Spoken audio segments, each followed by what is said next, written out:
전도를 하다 보면은 속상할 때도 있고 답답할 때도 많이 있습니다. 그런데도 참고 인내하고 기다려주고 들어주고 그래야 되는 경우가 전도의 원리이기도 하고 또 원칙이기도 합니다. 왜 그래야 되는가? 그것은 마치 엄마가 자녀를 위해서 참고 기다려주고 애타하는 것과 같습니다.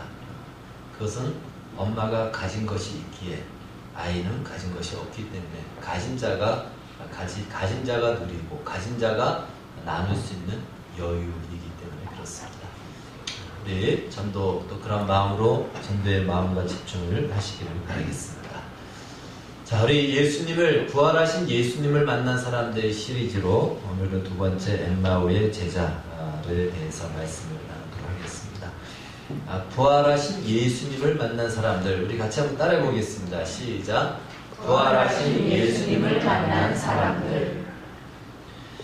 앞으로 멀지 않은 시대에는 이 가상현실과 우리의 실제 현실이 이렇게 구분이 어려운 시대가 아마 올 것이다, 이렇게 여겨집니다. 가상이라는 말 자체가 무슨 뜻이죠? 쉽게 말해 가짜는 뜻입니다. 그런데 가상현실이란 말은 가짜 현실이라는 것인데, 현실은 현실이지 가짜가 있고 가짜 현실이 있고 진짜 현실이 있을까요? 앞으로 시대는 아마 그렇게 될 것 같습니다. SF 영화가 이전에는 보면은 너무 허무맹랑했는데 이제 최근에는 그 허무맹랑함이 허무맹랑이 아니고 가능할 수도 있겠다라는 그런 시대가 도래했습니다. 얼마 전에 이제 개봉한 스필버그 감독이 만든 레디 플레이 원이라는 이 영화입니다. 제가 한번 소개를 한 적도 있습니다. 이 영화는 경제 위기와 전쟁 폐허로 온 인류가 참 소망 없이 무너진 그 시대의 배경으로, 그 영화에서는 2045년도로 그렇게 지정을 합니다. 그 배경으로 영화가 시작이 됩니다. 모든 것이 다 무너졌습니다. 다 파탄, 다 망했고, 그런 가운데 희망과 소망 없이 살아가는 많은 젊은이들이 한 군데 열광하며 집중하며 그리로 들어옵니다. 그것은 바로 오아시스라는 그런 세계입니다.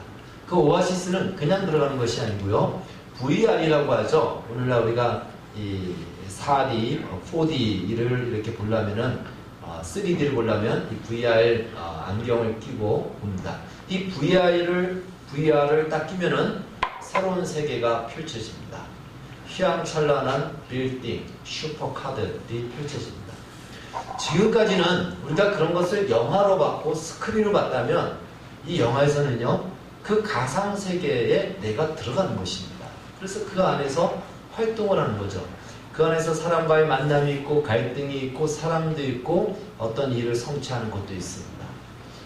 많은 젊은이들이 그곳에 들어와서 거기서, 그것은 이 현실과는 다른 정말 빛과 번쩍하는 어떤 빌딩들, 그리고 많은 화려한 사람들, 휘황찬란한 모습들, 그런 대도시, 정말 꿈꾸고 바랬던 그 도시가 펼쳐지는 것이죠. 그래서 그곳에 들어와서 활동을 하고 그곳에서 만나고 합니다. 그런데 시간이 지나면서 그곳과 실제 현실과 구분을 못하게 됩니다. 영화는 대부분 그 안에서 이루어지는 이야기를 하지만 나중에는 현실과 가상현실을 구분하지 못해요. 거기서 오는 갈등과 싸움과 사건 사고를 다룬 영화가 됩니다. 나중에는 자기가 어디에 있는지 모릅니다. 그럴 수밖에 없겠죠. 여러분, 이 세계가, 오늘 우리가 예배드리는 이 장소가, 그리고 우리가 사는 마을이 그대로 가상현실에 똑같이 재현된다면 내가 지금 어디에 있는지를 나중에는 착각하게 됩니다. 그런 세계가 오게 되죠. 무엇이 가짜고 무엇이 진짜인지 모르는 그런 시대. 어쩌면 그렇게까지 같지 않는다 할지라도 우리는요, 우리가 보고 듣는 것이 진짜라고 생각합니다. 내가 직접 보고 내가 직접 들으면 그걸 진짜라 생각해서 그걸 진짜로 근거로 삼아서 기준하고 거기에 맞춰서 행동하고 분별하고 판단합니다. 그런데 정권이 언론을 잡아버리면 어떻게 되죠? 정권이 언론을 잡으면은 우리에게 가짜 뉴스를 주게 됩니다. 그러면 국민들은 가짜 뉴스를 듣고는 그것이 진짜이냐, 그렇게 생각하고 기준하고 판단하고 행동을 하게 되죠. 그래서 더 이상 진짜와 가짜를 구분하지 못해서 가짜를 진짜로, 진짜를 가짜로 생각하며 살아가게 되는 것입니다. 어쩌면 오늘 우리 시대가 그러한지 모릅니다. 진짜 일어난 진짜를 가짜로 알고 절망과 한숨을 안고 낙향하는 두 사람의 젊은이가 오늘 본문에 소개해드리고 있습니다. 오늘 13절 14절 말씀을 다시 한번 읽도록 하겠습니다. 누가복음 24장 13절 14절 시작. 그날에 그들 중 둘이 예루살렘에서 25리 되는 엠마오라는 마을로 가면서 이 모든 일을 서로 이야기하더라.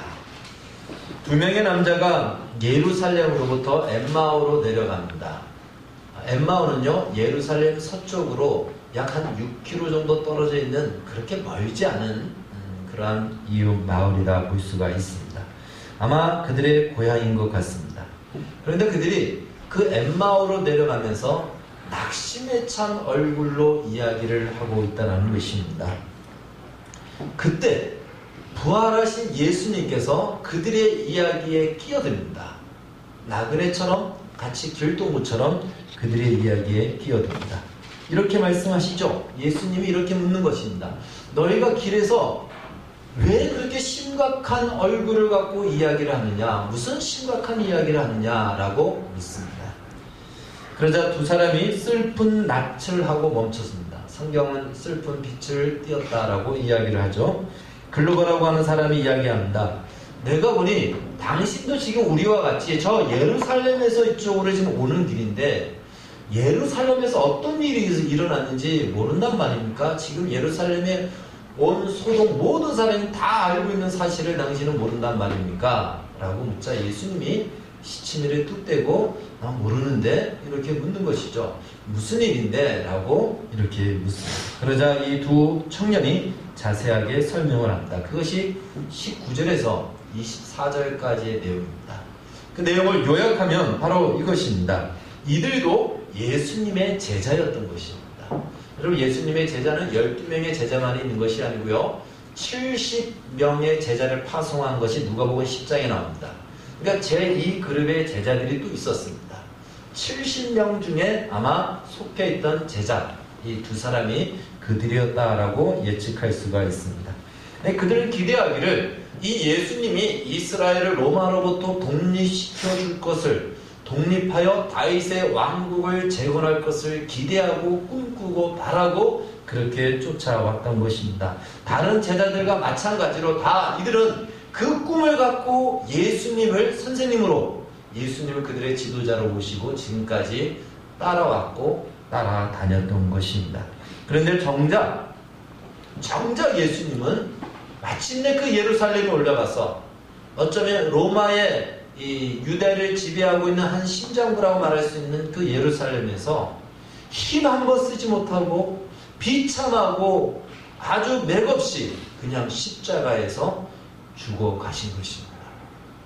정말 이런 경우는 어떤 마음일까요? 닭 쫓던 개가 지붕을 쳐다보는 그런 황당함이 있는 것이죠. 아니, 지금까지 우리가 봤던 예수님은 저런 분이 아니었는데 어떻게 저렇게 십자가에서 맥없이 그냥 죽어지시는가? 우리는 그동안 무엇을 꿈꾸고 왔는데 우리가 꾸었던 꿈, 우리가 가졌던 기대는 지금 다 어디로 갔는가? 예수님이 십자가의 죽음과 함께 그 모든 것도 다 한순간에 날아가 버린 것입니다. 내 청춘의 꿈, 한순간에 무너진 것이죠. 내가 이러려고 예수님을 쫓아다녔는가? 내가 이러려고 예수님을 믿었는가? 이러한 마음의 후회와 자괴감이 들기도 합니다. 원래 산이 높으면 뭐도 깊습니까?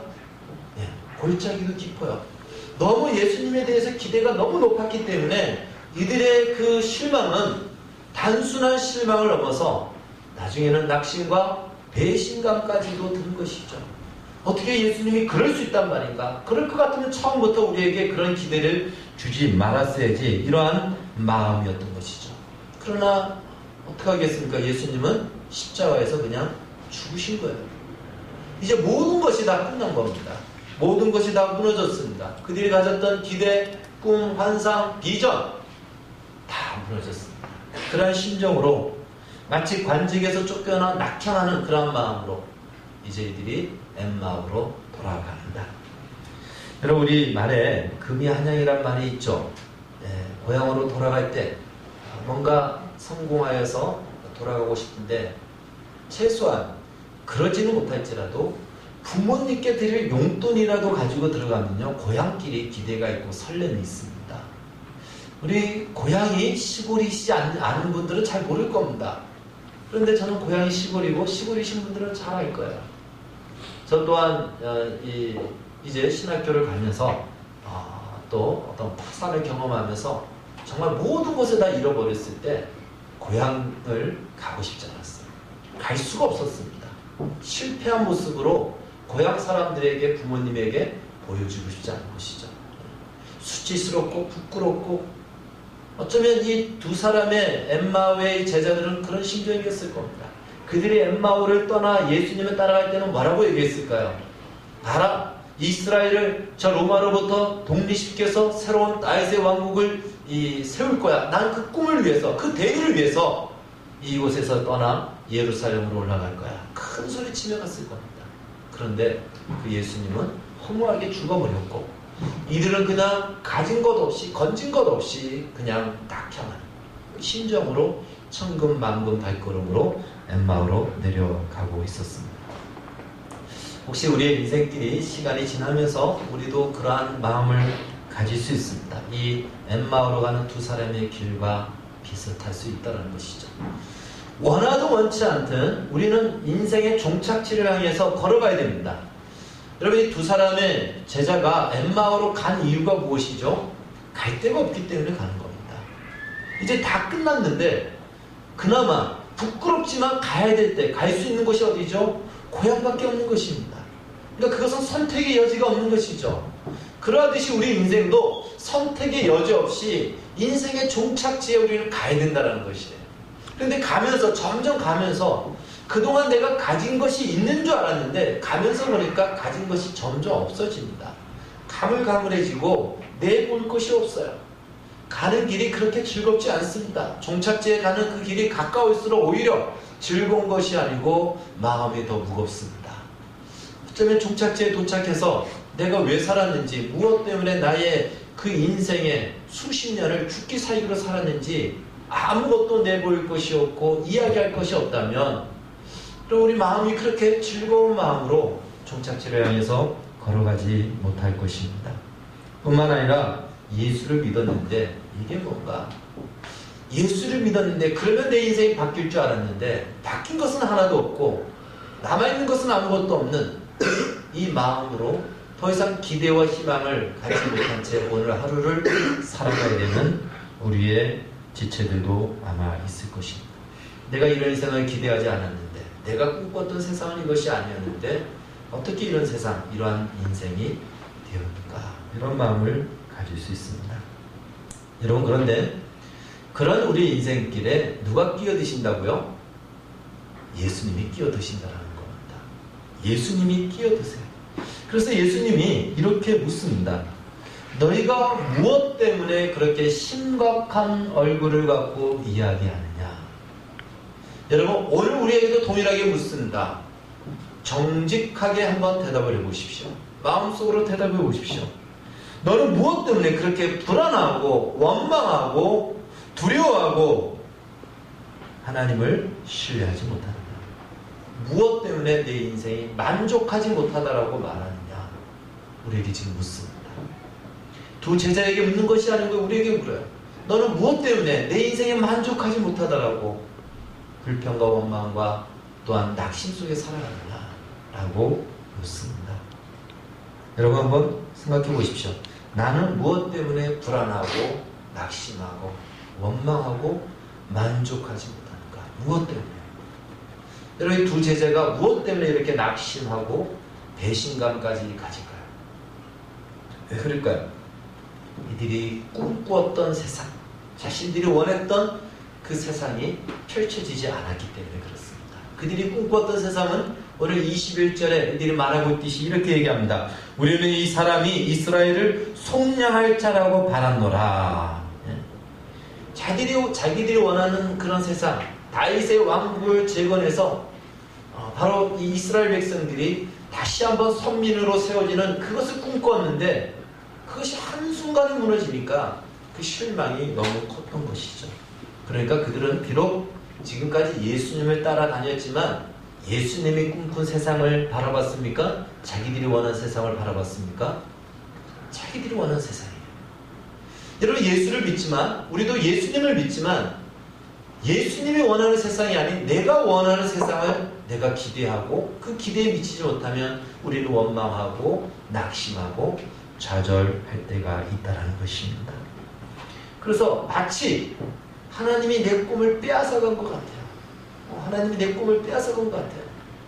하나님은 내 꿈을 들어줘야 될 분인데 그것이 내 세상인데 들어주지 않으면 하나님이 내 꿈을 빼앗아간 것 같은 원망과 좌절된 마음으로 낙심에 빠집니다. 여러분, 그러나 더 중요한 문제는요, 이 두 제자는요, 예수님이 다시 살아나셨다라는 이 소식을 들었습니다. 그럼에도 불구하고 그들은 낙향을 했다는 것이에요. 그러니까 그것은 이들이 얼마만큼 그 마음의 상심이 컸고 배신감까지 가졌는지 아예 그런 말에 대해서 귀를 기울이지도 않았다는 것입니다. 지난주에 우리가 살펴봤듯이 마리아는 예수님을 만났죠. 부활하신 예수님을 만났고요. 다른 여자들도 천사들의 이야기를 듣습니다. 예수님이 다시 살아나셨다. 그래서 그의 12 제자들에게 얘기하니까 베드로와 요한이 급히 무덤가에 갔는데 빈 무덤만 보게 됩니다. 그러면 이건 미스테리한 사건이지 않습니까? 예수님이 다시 살아나셨다. 그런데 지금 로마 병사들에게는 이 대제사장이 소문내기를 돈을 주고는 제자들이 시체를 훔쳐갔다라고 소문내라. 근데 정작 제자들은 시체를 훔쳐가지 않았습니다. 근데 예수님의 시체가 보이지 않습니다. 부활하셨다고 하는데 그들이 목격하지 못했기 때문에 이것은 미스테리죠.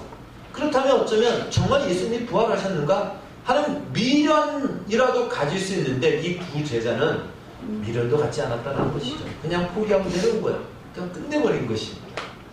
그 여자들의 이야기는요, 아마 그 여자들이 너무나도 예수님을 향해서 너무 사모하고 너무 예수님을 그리운 나머지 환상을 보고 환청을 들었나 보다. 아마 이렇게 생각을 했던 것 같습니다.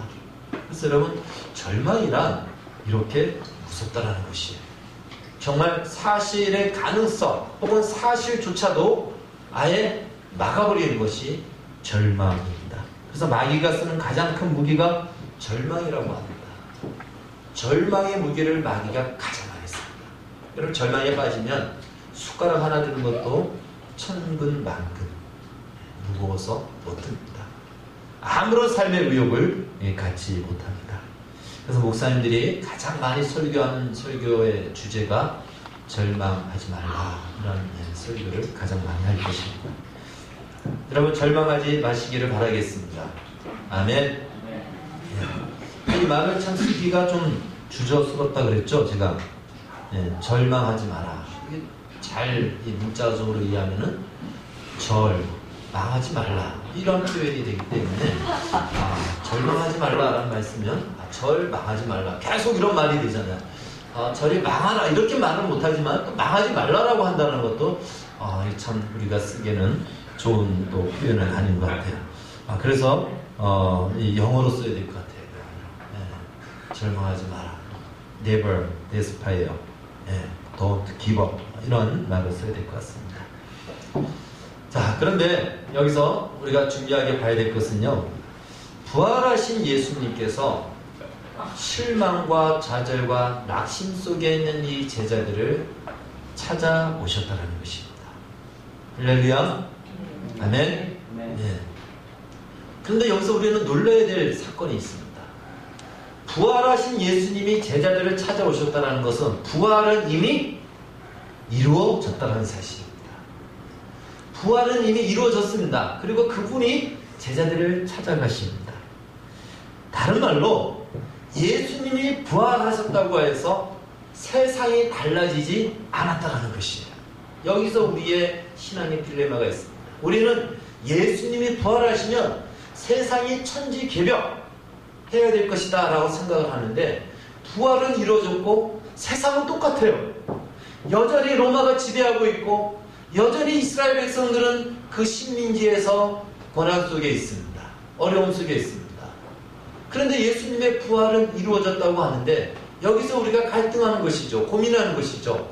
예수님의 부활이 내 인생길 혹은 이 세상을 바꿀 것이라 생각했는데, 세상은 똑같고 예수님은 부활하셨다. 그 부활이 무슨 의미가 있는가? 우리는 그래서 예수님의 부활에 대해서 별로 중요하게 혹은 경탄하지도 않고 그냥 관념으로 이야기로 듣기에 급급합니다. 여러분, 성경에서 말하는 가장 큰, 성경 전체에서 말하는 가장 큰 두 사건이 있습니다. 두 사건을 꼽으라면요, 첫 번째는 천지창조입니다. 이 천지창조는요, 우리 모두가 경탄하죠. 하나님이 말씀으로 천지를 창조하셨다는 이 사건 앞에 우리는 놀라움을 금치 못합니다. 왜요? 무에서 유를 창조했기 때문에, 없는 데서 있는 것을 만들어냈기 때문에 우리가 보기에도 하나님의 능력이다라고 우리는 인정합니다. 두 번째 사건이 무엇인지 아십니까? 천지창조보다 더 놀라운 사건입니다. 그것은 예수님의 부활입니다. 물론 이 부활은요, 십자가와 그 뒤에 이어지는 성령 강림까지 한 세트입니다. 이 나눠서 생각하면 안 됩니다. 무엇이 더 중요하다? 십자가 더 중요하다? 부활이 더 중요하다? 성령 강림이 더 중요하다? 나누면 안 됩니다. 이것은 하나의 세트입니다. 이 부활 사건은 천지창조보다 어쩌면은 더 놀라운 사건인 것입니다. 재창조라고도 신학적으로는 이야기를 합니다. 그런데도 불구하고 우리는 예수님이 부활하셨습니다라는 말에는 경외감도 없고 경탄도 없다는 것이에요. 왜 그럴까요? 우리는 이 부활이 갖는 의미를 잘 모르기 때문에 그렇습니다. 우리는 예수님이 부활하셨다면 천지 개벽이 이루어진 천지창조처럼 그렇게 세상이 바뀌었어야 된다라고 생각을 합니다. 내 인생도 그렇게 바뀌었어야 된다고 생각합니다. 그런데 예수님을 믿었지만, 부활하신 예수님을 믿었지만 내 인생은 바뀌지 않습니다. 내 인생의 환경도 바뀌지 않습니다. 이 세상은 그대로입니다. 여전히 나는 어렵고 힘들고 병들고 가난하고, 세상에 하나님을 알지 못하는 자들이 부유하며 떵떵거리며 사는 것도 여전히 변함이 없습니다. 그러니 이 부활이 나한테 무슨 의미가 있는가? 우리는 이 부활에 대해서 그런 경탄과 또 감사가 없는 것입니다. 죽어서 지옥에 있으면 낭패를 보니까 보험 삼아 예수를 안 믿을 수는 없겠고, 그래서 예수는 믿지만 그 이상은 없는 것이에요. 여러분, 어느 날 이것이 우리가 그리스도인들이 부활의 삶을 살지 못하는 가장 큰 이유 중에 하나인 것입니다. 정말 바꾼 것이 없을까요? 하나님이 무능력하게 내 인생길에서, 내 인생 속에서 그 손을 놓고 계시는 것일까요? 부활하신 예수님을 내가 믿는데 왜 바뀌고 변한 것이 없다라고 이야기하는가? 오늘 본문에 보면은 예수님과 동행하던 두 제자가 이제 저녁 때가 되었는지 주막집에 들어갑니다. 예수님을 데리고 들어갑니다. 그리고 이제 그곳에서 식사를 하기 시작합니다.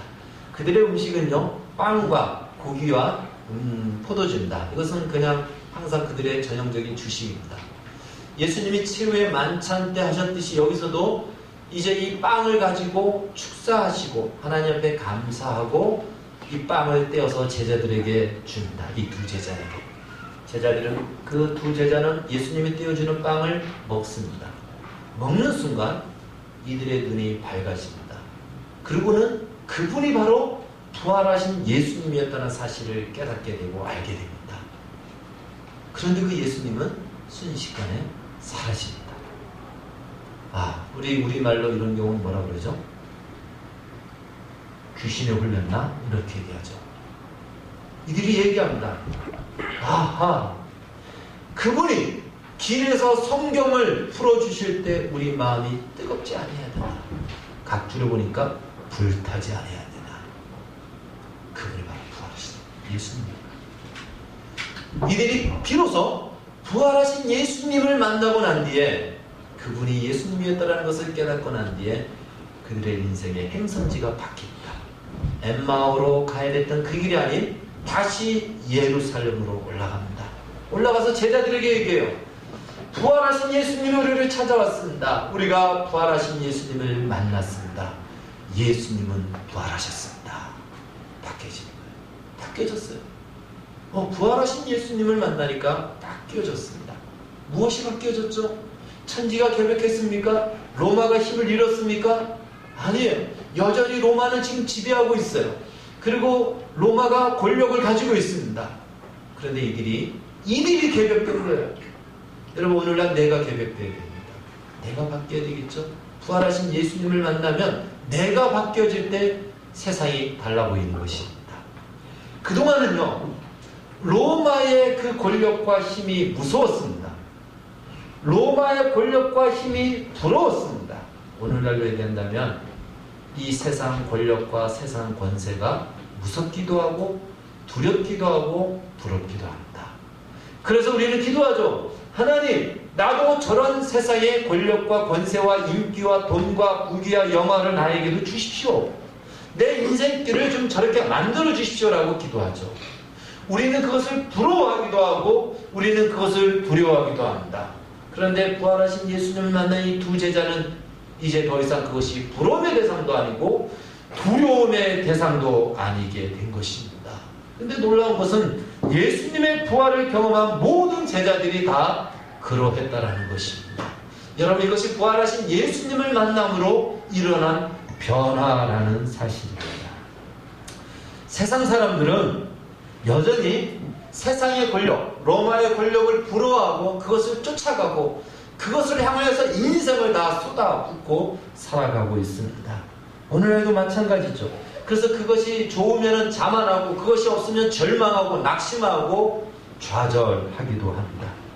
예수님의 부활을 경험한 분들은 더 이상 그것에 좌우되지 않습니다. 마치 그들은 그러한 우리의 눈에 보이는 현실을 무엇처럼 본다고요? 가상 현실처럼 봅니다. 왜요? 진짜 현실을 봤기 때문에, 진짜 부활하신 예수님을 만났기 때문에, 영원하고 없어지지 않는 그 세상을 보았기 때문에 없어지고 사라질 이 세상의 것에 결코 좌우되지 않는다라는 것입니다. 그것이 인생의 목적이 되지도 않습니다. 여러분, 가상현실에서는요, 이 VR을 벗는 순간 현실이 되는 거죠. 가상현실은 순식간에 사라집니다. 여러분, 이 세상도 마찬가지라는 것이죠. 예수님을 만나는 순간 이 세상이 거짓이구나, 이 세상은 있다가 없어지는 것이구나, 위협하지만 저건 이빨 빠진 호랑이구나, 휘황찬란하지만 저것은 불쏘시개구나 라는 것을 보게 되고 알게 됩니다. 더 이상 세상의 것에 연연하지 않고 그것을 뛰어넘는 확신과 소망을 갖고 살아가게 된다는 것입니다. 그래서 우리는 이렇게 생각했죠. 예수님이 부활하시면, 우리가 예수를 믿으면 천지가 개벽해서 환경과 세상이 나의 인생에 유익을 줄 줄로 그렇게 바뀔 줄로 알았는데 아니다. 하나님은 오히려 그 세상 속에서, 바뀌지 않은 이 세상 속에서 일하시고 계셨구나, 그것에서 놀랍게 그 일을 펼치시고 이루시는구나 라는 것을 알게 됩니다. 자, 이제 말씀을 어느 정도 1차적으로 정리한다면요, 이렇게 볼 수 있습니다.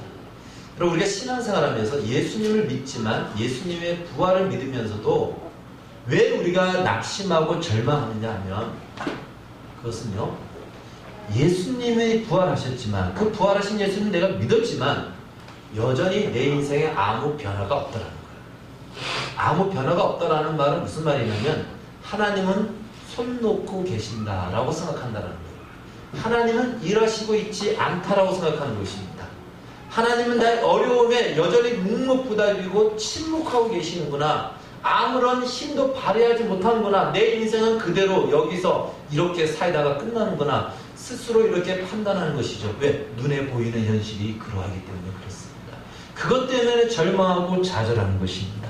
그런데 예수님의 부활하신 예수님을 직접 만나고 나니까 무엇이 바뀌냐면, 아니라는 것이에요. 하나님은 일하고 계신다는 사실입니다. 하나님은 여전히 살아계시고 역사하시고 하나님의 뜻을 이루시고 그 나라를 펼치시고 이루고 있다는 사실을, 그것을 알게 됩니다. 우리는 성경의 한 예를 통해서 확인할 수 있습니다. 여러분, 창세기에 나오는 요셉 이야기는요, 창세기뿐만 아니라 시편에도 기록되어 있습니다. 시편 105편 17절 이하에 보면은 성경은 이렇게 얘기합니다. 그가 한 사람을 앞서 보내셨으며 요셉이 종으로 팔렸도다. 그의 발은 착고를 차고 그의 몸은 쇠사슬에 매였으니 곧 여호와의 말씀이 응할 때까지라. 그의 말씀이 그를 단련하였도다. 자, 요셉이 애굽의 종으로 팔린 것을 성경은 무엇이라고 딱 정의 내려서 설명하냐면 하나님이 그를 애굽으로 보냈다라고 이야기합니다. 하나님이 애굽으로 요셉을 보냈다라고 얘기합니다. 자, 창세기에 보면은 요셉이 이제 애굽의 총리가 되었습니다. 총리가 되었는데 그의 형들이 양식을 구하러 요셉 앞에 와서 머리를 조아립니다. 요셉이 몇 가지의 과정을 통해서 이제 자신의 정체를 드러낸다. 내가 바로 요셉입니다. 그러자 그 형들이 깜짝 놀라죠. 우리가 팔아버렸던 요셉이, 우리가 죽이려고 했던 요셉이 애굽의 총리가 되었으니 이제 우리는 저 총리 앞에서 다 죽게 되었구나 하면서 두려움 속에 벌벌 떨 때 창세기 45장 6절 요셉이 이렇게 얘기합니다. 당신들이 나를 이곳에 팔았다라고 근심하지 마십시오. 한탄하지 마십시오. 하나님이 생명을 구원하시려고 나를 당신들보다 먼저 보내셨습니다. 이들의 안심시키죠. 여러분, 물론 그 과정, 여기까지 오기에 요셉도 쉽지 않은 인생의 과정을 거쳤습니다. 죽을 고생을 했고 억울함을 당하였고 정말 하나님은 그때 뭐하고 있었는지, 하나님은 어디에 있었는지, 하나님 과연 살아계시다면 이런 억울한 일이 있을 수 없다라고 할 만한 그런 일들을 경험했습니다. 그런데 시간이 지나 보니까 요셉이 깨닫습니다. 아, 하나님이 이 일을 위해서, 여기까지 오게 하기 위해서 하나님이 그 과정을 허락하셨구나.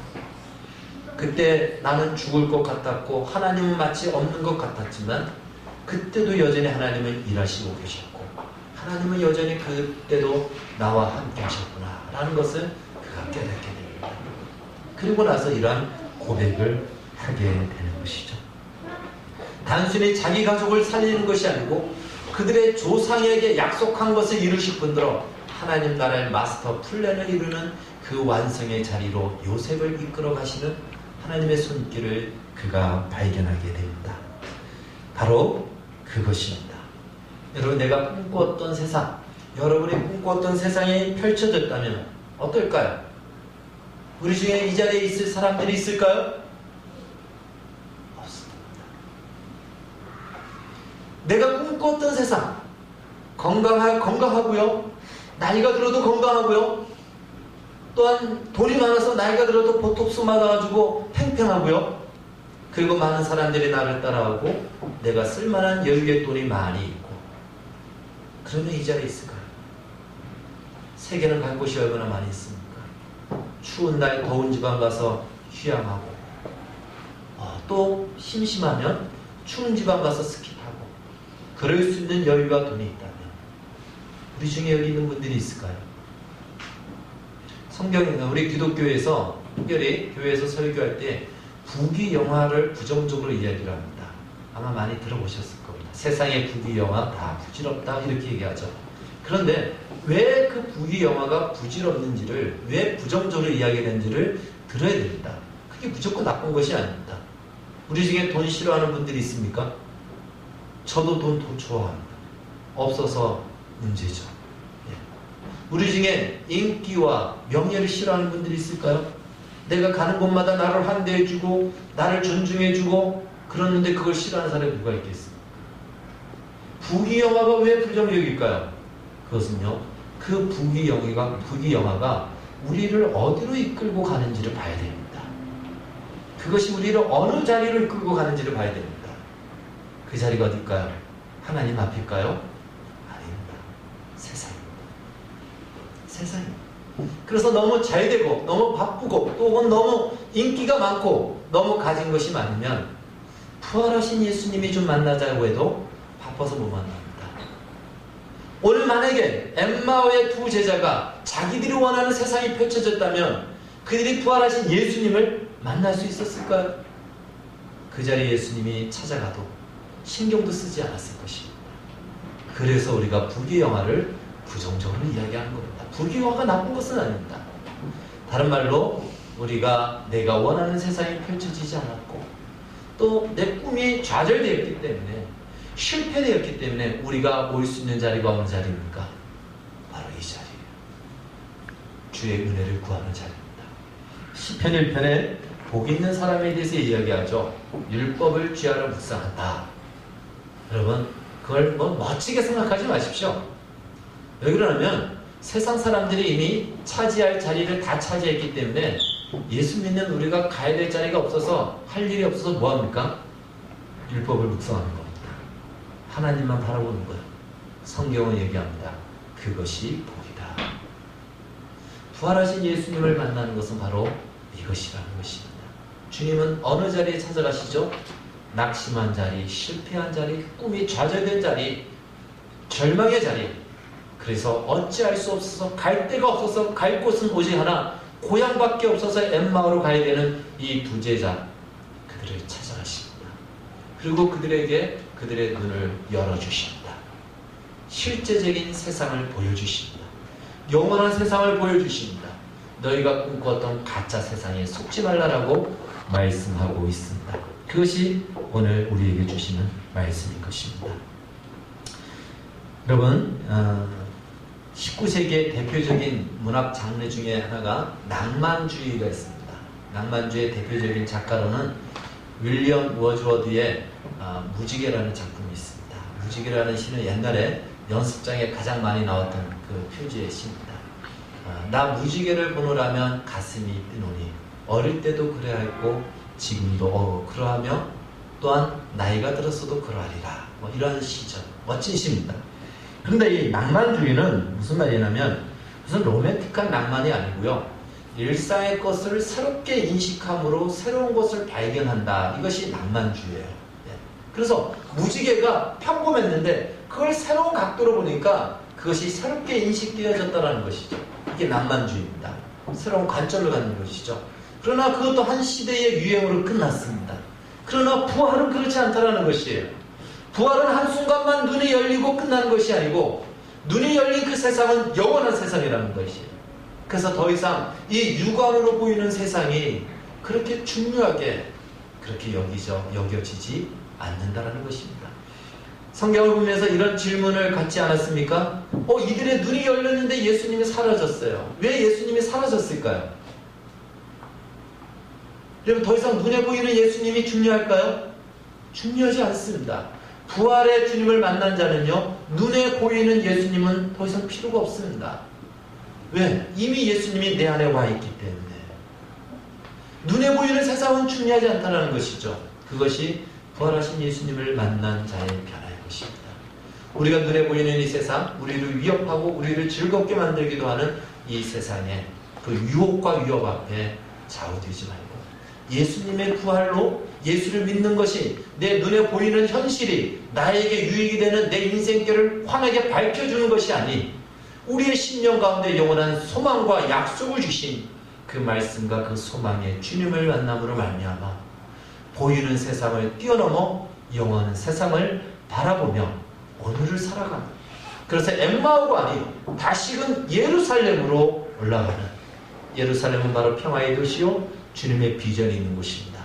바로 그리로 나아가는 복된 주를 만난 자들이 다 되어지기를 주의 이름으로 축원합니다. 기도하겠습니다. 주님 감사합니다. 부활하신 예수님을 만난 엠마오의 제자들이 이제 그들의 행선지가 바뀌어졌습니다. 눈에 보이는 세상을 부러워하고 두려워하고 원망하고 낙심하고 좌절했다니 더 이상 그것에 좌우되지 않고 영원한 세상을 바라보며 더 이상 이 정치적인 해방을 꿈꾸지도 않고 부러워하지도 않고 영원한 하나님 나라를 향하여서 믿음의 발걸음을 내디딘 것을 보게 됩니다. 주여 우리에게도 부활하신 예수님이 찾아오셔서 우리의 좌절과 실패의 자리, 낙심의 자리에서 주를 만남으로 우리의 인생이 바뀌어지고 새로운 소망과 약속을 가지고 살아가는 그 귀한 은혜를 우리 모두에게 허락하시고 찾아와 주시옵소서. 부활하신 주님을 만나기를 원합니다. 주여 우리를 찾아와 주시고 주를 만나게 하여 주시옵소서. 예수님의 이름으로 기도하옵나이다. 아멘.